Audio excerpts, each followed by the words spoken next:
after the massive hiatus in your career, Yeah. and we all know why it was, like you're being a mom, you're being a wife, Yeah. like, I mean, we get it, right? You came back with Stella. Yeah. I want to know about the story behind Stella. I know that, getting your vibe right now, I know you're very specific and particular. Yeah. Like, I get that about you. You decided at a specific point in time that this is what you want to do. I don't know if it was organic. I don't know if it was strategic for you. And you were very particular about what this extension to your existing brand was meant to be and what it was going to represent and who it was going to be for. Talk to me about that. Okay. It was very organic, first of all. So I stepped away from my career for my kids and for my husband. Yeah. And if I had to do it over again, I'd do it exactly the same way, to be honest, in hindsight. When I moved to Vancouver, I anchored news, 6 o'clock news for CTV, 11 o'clock news for City TV, and then 4 kids is 4 kids. Like, it's a lot. And so then I just stepped away. But I always did a lot of volunteer work. And I always kind of used my skill set to work for causes I believed in, whether it was education or schools, Commonwealth Games, Canadian athletes going to India, whatever. It was always things that were true to my heart. And so I kept that skill set honed, is what I'm saying, without realizing it. That's not why I was doing all this, No, right? I was of doing it course because not. it was the right thing to do. Yeah. And so as my kids got older, it was an interesting thing, actually, Raj, what you spoke about, which is brand. Yeah. Okay? When I was on the air, I did 5 shows at once. 4 of them Yes. were live. I was on the air for 10 years on Canadian television, 7 days a week. Okay? When you're doing it, you don't think of it. Yeah. You're just doing your job. You're just doing the gig. Yeah. Whatever it takes, In hindsight, that's an awful lot of being on television. Yeah. Like, it's actually a bit. So what But happened? so do you get why I'm coming from where I'm coming from? Yeah. Where you really change the landscape. And Well, okay. Do you for us, Yeah. for our community? Like you really change the landscape for our community. It's like it's almost like we have permission now to enter into non-traditional ways of making money, of having a lifestyle. We're actually allowed. It's almost like you tell yourself like, I'm allowed to do something I enjoy and make money. And that I did do when I spoke at schools. When I spoke, I did a lot of speaking when I was on the air, just on my own time. Yeah. And I would always say to parents, this is not India in 1940 and 1950.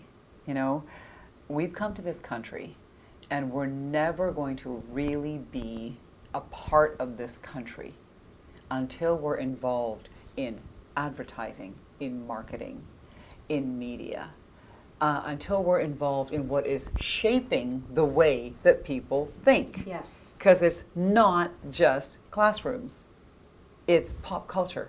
Absolutely. And pop culture matters, and it is important. And it's important because it changes the way people think. It's powerful. Absolutely. So don't discourage your kids if they want to go into advertising or, and I don't mean just on camera. I mean making editorial decisions. Yes. I mean making executive decisions. The best part of my job is that City and Much were places where you were allowed to be a part of the decision-making process. Yeah. Yeah. That was the best part about it. Mm-hmm. So you could fight to do stories that mattered to you. Wow. You could fight to get Apache Indian on Electric Circus, even though no one knew who the heck he was, and you were going, no, Bhangra is important. Yes. We need to get this guy on the air. Yeah. We need to get him on the air on a national show. We need to interview Shah Rukh Khan. Yeah.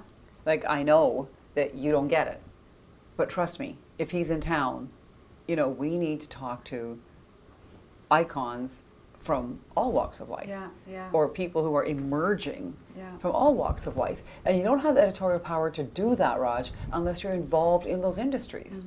I completely You know, agree. then you can't blame the industries for always showing you the same vanilla things. Yeah. Well, why? They don't know. Yeah. It's not their world.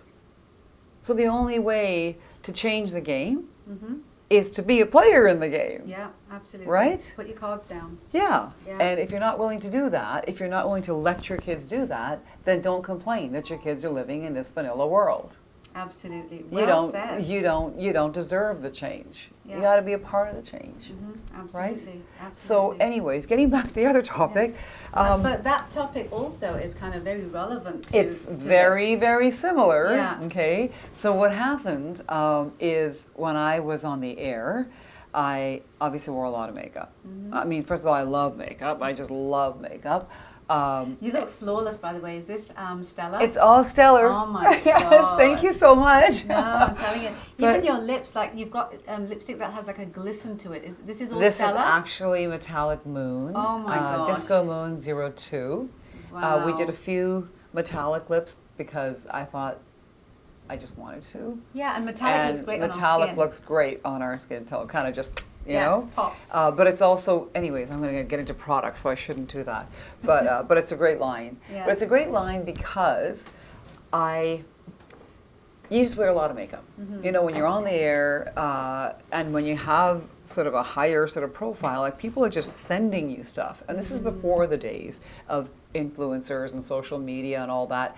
I kind of now, looking back, I was kind of an influencer. Yeah, absolutely. You know, Kinda. without realizing More it. than kinda. No, I mean like with stuff like makeup and like clothes, and you know, I would wear a certain color, and people would like email and fax and call like, "What is that lipstick she's wearing? What is that lipstick?" I'd be like, "Are you kidding me? Like, what about what I said?" But you know, but it was interesting that people noticed things like that. Yeah. So back in the days where there were no stylists, you were kind of styling yourself. You know, and I always had to get my foundation and my powder and, you know, custom blended. Wow, really? Right? Yes. And makeup artists would mix different colors Yeah. to get my skin tone. Okay? I would sometimes put on makeup that was supposed to exactly match me from big brands. Once I wore this big brand product that was high end. And when my friends took pictures, my face was green. Yeah, Like literally green, yeah. you know? So that's kind of what I dealt with, and I kind of resented it a bit, but I got it. Okay? When I was wearing a lot of makeup 25 years ago, 20 years ago, women from our culture were not. Nice girls didn't wear a lot of makeup. Yes, You you're know? right. Nice girls didn't wear bright red lipstick. I never was interested in listening to what people said, so I did what I wanted to do. And I love makeup. You were famous for your red lipstick. Yeah. You remember that? Yeah. Yeah. Yeah, it was the red lipstick. So yeah. So what was interesting is I got it. It's like we're not a market that's buying. You know, my mom was firmly rooted in Revlon and Maybelline, and she didn't buy good makeup or high-end makeup. You know, she's an immigrant. Like they're just trying to like get a house and Yes. raise their children Absolutely. and have a car and go to India once in a while. You know, they don't have time to spend oodles of money on makeup. So flash forward, and my kids are older, and they are now not into makeup at all. Like, how does that even happen, Raj? I don't even know what that is, but they're actually not into makeup at all. But I that's don't get okay.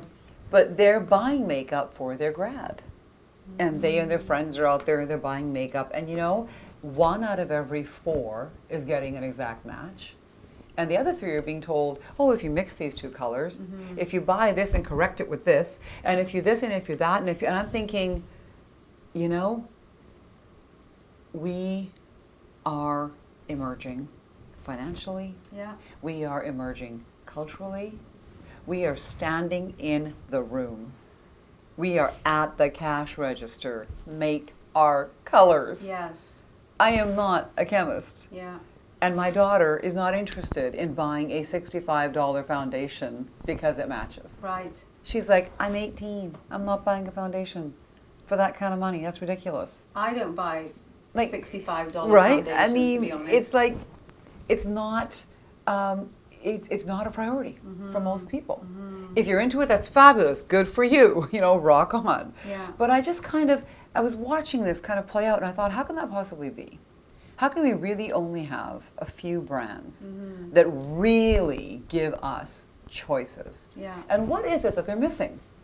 So I took actually Sephora because I love Sephora. Yeah. I'm a VIB Rouge. I just love the client experience there. Yeah. I took every shade of every foundation that Sephora sells, and I put it all up on a great big Pantone skin tone master chart. Wow. And it was Okay. right there in front of me. And I thought things had really changed. But it hadn't. But it really hasn't. The midtones were The missing. mid-tones, I mean, to be honest, the fair tones, there were some colors that had 32 check marks. One color, 32 choices. Okay? Most of them were well over 10. Yeah. Okay? Over in the deeper tones, I think mostly because of people like Iman, who started, 20, 25 years ago with her own makeup line. Yeah. They were actually on their way to being well served. Not where they should be, but on their way. In the middle, which is 2/3 of the world's population, Raj, the fastest growing demographic in North America. Yes. That's you, that's me, that's Latino, Hispanic, Filipino, Chinese, Aboriginal, mixed race, Afro-American, Middle Eastern, Mediterranean. Like that's literally 2/3 of the world's population. Yes. And it was not that great. Not that many choices. The most 8 in one box. Oh my God. But most of them 1, 2, 1, 2. And I thought, you know what? It's time to have a makeup line that A, is for everybody, but B, really over delivers to these skin tones. And I'm going to figure out how, right? It's time for a makeup line that performs like a top tier brand, Yeah. but is priced accessibly. So I said to the lab when we were coming up with formulas, if I'm not going to wear it every day, we don't want to sell it, Yeah. right? So it's really important that it's high performance, that it feels amazing, looks amazing, wears amazing, and that you would think you'd be paying more for it, Right. but that it comes in accessible. Why? Because that's who I am. That's what my career was. That's my entire, I'm about accessible. I'm not about being precious. It just never interested in me. It just wasn't my thing. And so what I did is I felt that what was missing in like really nailing our shades was undertones. It's not that traditional light, darker, darker, darker, darker. We kind of live in a family of color, and in that color we do different undertones Yeah. based on real people, based on colors that really work.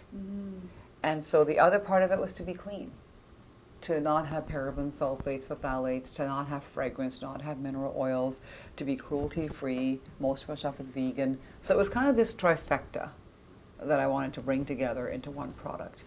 It was just, organic because I was getting to a stage where people were starting to call me again and say, would you MC this? And, Deepa Mehta asked me Mehta. to do that tiny role in Viva Boys. Yeah. And Holt Renfrew said, would you do this, This national whole campaign they did. I saw you in that. Yeah, and so then I you were in kind that of thought, CIBC campaign and then too, and then I right? thought, you know what? If I'm doing all this, Yeah. I think it's time to go back to work. Yeah. But I want to do something new. I don't want to do television where I can kind of do it, to be really honest.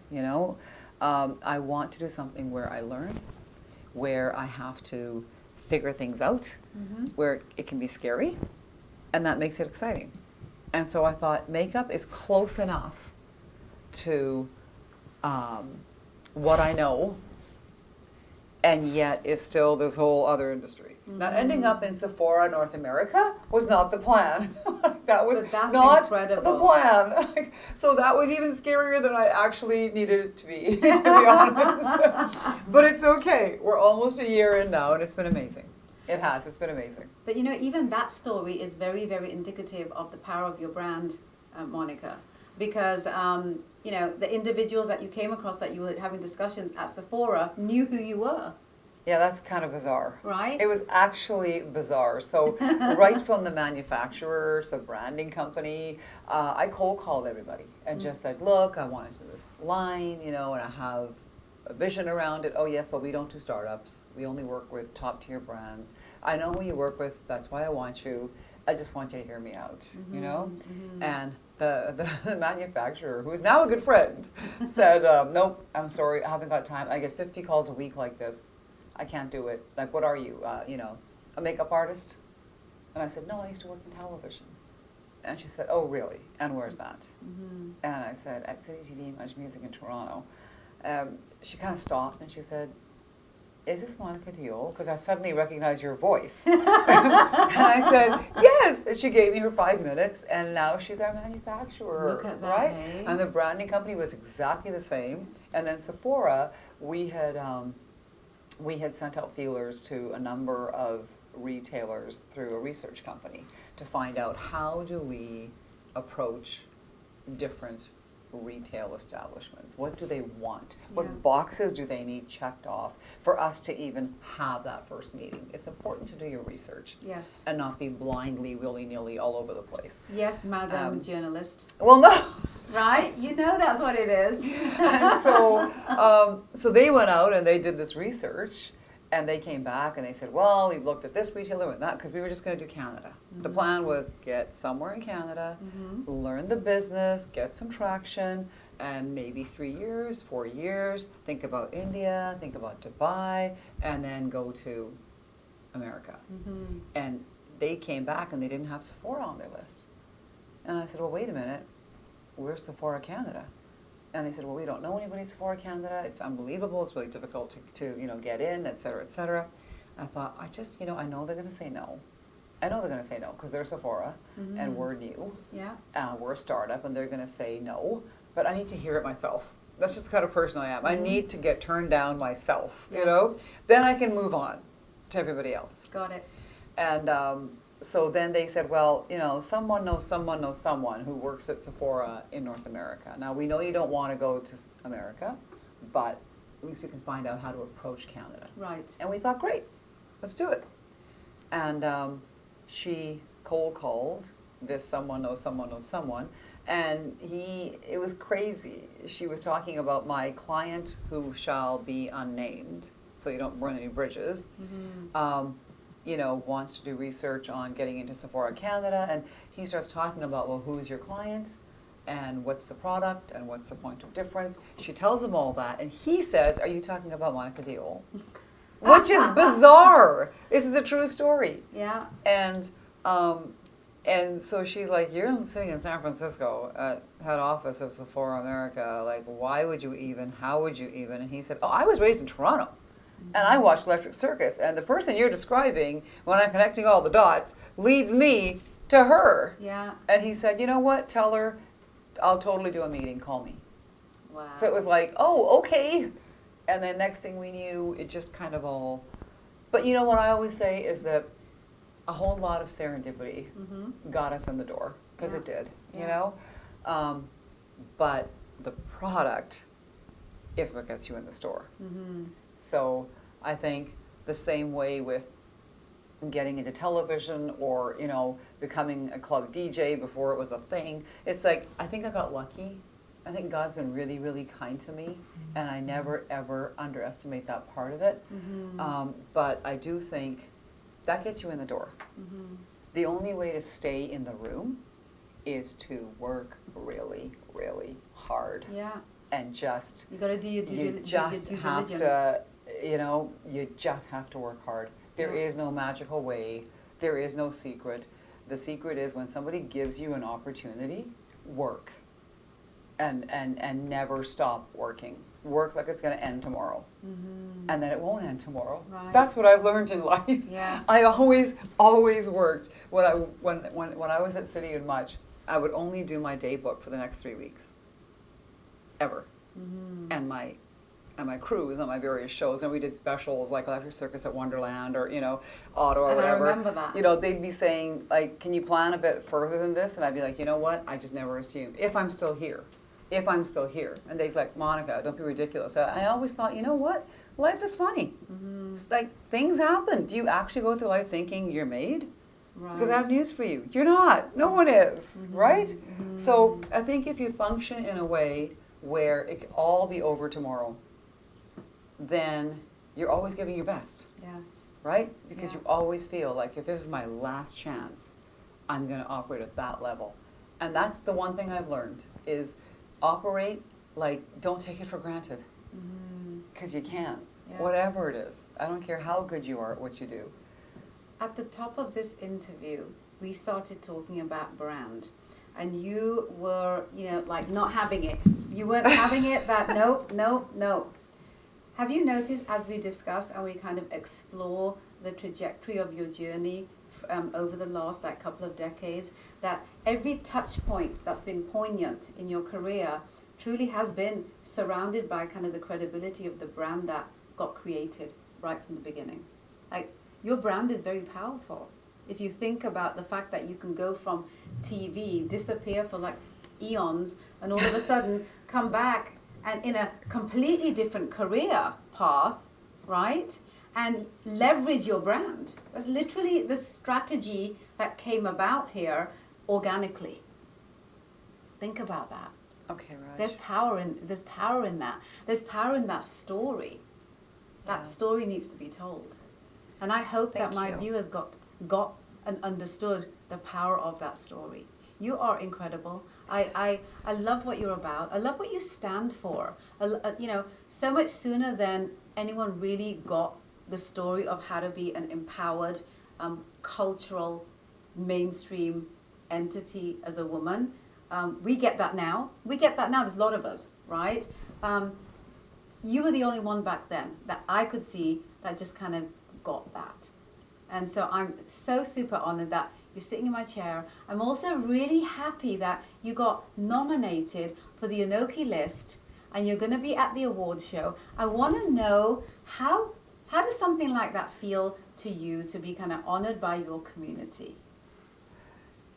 It's everything. It's everything, because at the end of the day, that's who you are, right? That's who you are. And I always felt like